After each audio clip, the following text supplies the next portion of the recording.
Going back to last week's game, can you talk about the quote unquote new wrinkle in the offense? And what I'm referring to is where either the tight end or the offensive tackle shifted to the other side of the offensive line. Can you talk about that? Yeah, that's just something that we've been working on since this spring. I think that it helps us kind of, potentially disguise where our three-man surface is going to be. And our tight end sets are something we like to use a lot, probably over 50% of our snaps. So we wanted to make it a little more difficult for people to identify when we were in unbalanced or whether we were balanced and have to set their front a certain way. So that, that's something that was the first time we've done that in the game. And I thought we did a really good job with the operation of it. So that was good to see our guys the first time doing that live. I was really impressed with the way they did that and handled all those shifts and motions. So from a productivity standpoint, I think you did answer this, but you were pretty pleased with the outcome of that in terms of numbers?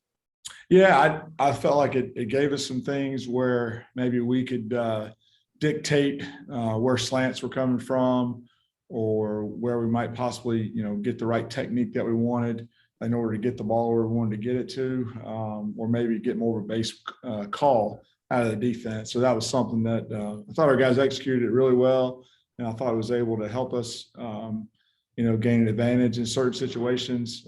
They did a good job adjusting. They know a lot about how to defend us, and they were able to kind of settle in with things after the first few drives.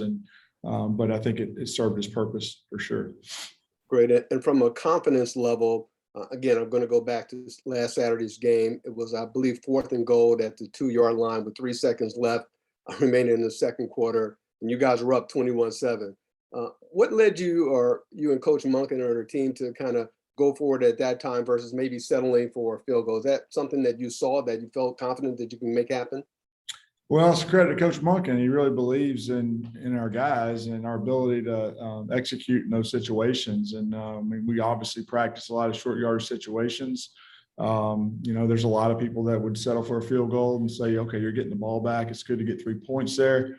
But we want to be aggressive, and a lot of the analytics, sometimes help lend itself to that. I don't think the analytics necessarily had that as a definite go right there, but it was kind of a recommended. And Coach is not afraid to, put his neck out there in those situations. And I thought our guys did a great job of responding. We just ran a call that we had worked on in that situation basically all camp. Great. Thanks, Brent. Appreciate it. Sure. Brent, what was your overall assessment of the offensive performance on Saturday, and how was it? How nice was it to get 6 different players scoring touchdowns? Well, I thought we were tough. I thought we were physical. I thought that we were excited to play. That was really great to see. I felt like the guys really came with a great attitude. We had a great walkthrough that morning. They were locked in, excited to play for each other. From an execution standpoint, there were some things we could have done better. We needed to sustain blocks better. Credit to them. They knocked us for 5 tackles for loss, which is under our goal. We failed to make that goal, and they didn't stay blocked. They did a great job of sliding off blocks and making plays. And thankfully, we were able to overcome some of those situations. We made a big 3rd down conversion on 3rd and 10, where Christian did a great job on the draw. So that wasn't a factor as much as it could have been, but there's a lot of things we can do better from a fundamental standpoint. And most of the time we did not execute as well as we're capable of. That came from fundamentals and things that we're going to work hard on this week in practice. I've already started working on, and hopefully, as they say in coaching, your biggest improvement can come between the first and second game. I sure hope that's the case this week. We've got a tall task ahead of us, and a team that kicked our fannies last time we played them. So got a great challenge. Brent, you said to me last week that you want, on a particular series, you want to stay on schedule. I thought maybe the numbers weren't as good as you'd like, but then you came through on the longer yardage on 2nd and 3rd down. So you made up for it, but I'm sure you still want to see a little more consistency. Yeah, we had a couple of long 3rd downs. We punted twice in the game. Which we don't like to punt at all if we can figure out a way not to. But we got ourselves behind the sticks a couple of times. But Honestly, we were really good on third down as well. I think 10 or 11 of 16. And then we got ourselves into fourth and manageable 3 more times and went for it. So if you talk about conversion downs, we did a really good job of converting and maintaining the ball, maintaining possession. So, yeah, maybe a little bit longer yardage than normal, but and really I can only think of the 1 third and long. There were 2 third and longs in the game, one that we converted and one that we didn't. And then we had to kick a field goal on another one. We were 3rd and 4. That was disappointing. We didn't get it into our go range down there on the goal line. And so we kicked a short field goal, and that was disappointing. We want to score 100% touchdowns in the red zone, and we weren't able to do that. And so that was a disappointing, series right there. But, the other thing is we had really good field position all day, so that was a big factor in the game as well. And then a quarterback question. Jeff said that, Tyre's status is still unclear, but it looks like if he's out, Christian's your starter. Now, last week you decided you were going to use Tyre and Christian, alternate them as needed. Sure. Does this raise Jamel into that same picture come Saturday? Would you like to still use 2 quarterbacks, or is this Christian show until? Yeah, Jamel is certainly a possibility. We were very pleased with the way he played and executed while he was in there. Threw a touchdown pass, made a great throw on that. And no, we have complete confidence in him, as we do all the guys. And there's a possibility you could see him as well in there. But Christian, would be the guy if TT can't go. But we had planned to play Christian last week anyway. Actually, he was going in the 3rd series. Just so happened that Tyre got banged up in the 2nd series, and then Christian went in and did an outstanding job. Thanks. Any others? Kenny's got his hand up. Hey, Coach, how are you doing? Good. How about yourself? Good. Just on the road tonight. And there was an interesting graphic on TV on about the 4th quarter Saturday showing your play distribution. I think it was 26 dive plays, 26 quarterback keepers, 6 plays to slot backs, and 3 throws. Is that something that just evolved in that game, or is that something that you might like to mix up more going in the season?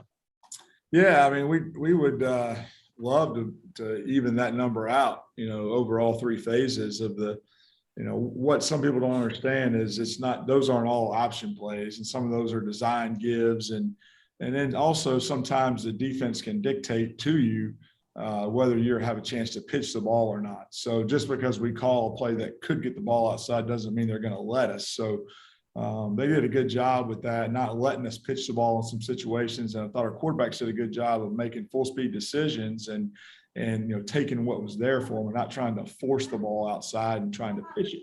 And that was something that we planned on doing a better job of from the previous game, was just attacking them downhill a little bit better. And I thought our guys did a good job with that. We'd love to get that pitch number up, honestly, because we have a chance to have some explosive plays, some of those guys. And Tyrell Robinson's obviously a guy that catches the pitch that we like to get the ball to, and he's a dynamic player as well as the other slot backs that can be dangerous for us. And Coach, I'm just going to ask you about Western Kentucky. Their head coach is a former offensive coordinator at Tennessee and USC. And how does their defense shape up? What philosophy do you see at Western Kentucky's defense? I think they're really physical and they're really talented. They're big, they play maybe some different techniques than what we saw last week, but they're going to occupy their gap. They're hard to move. They're very athletic on the edges. The outside backers are, and then their safeties are really aggressive and really good football players, and do a great job getting their run pass keys. So, they're a problem for sure. Thanks, Coach. Brent, just a quick question about Jabari Laws. What was your emotion? What was your feeling seeing him go in there Saturday, even taking 1 pop and just bounce right back up? Man, I tell you, the whole team rallied around that guy, and he's such a great emotional leader for our team, and just such a great person, great spirit.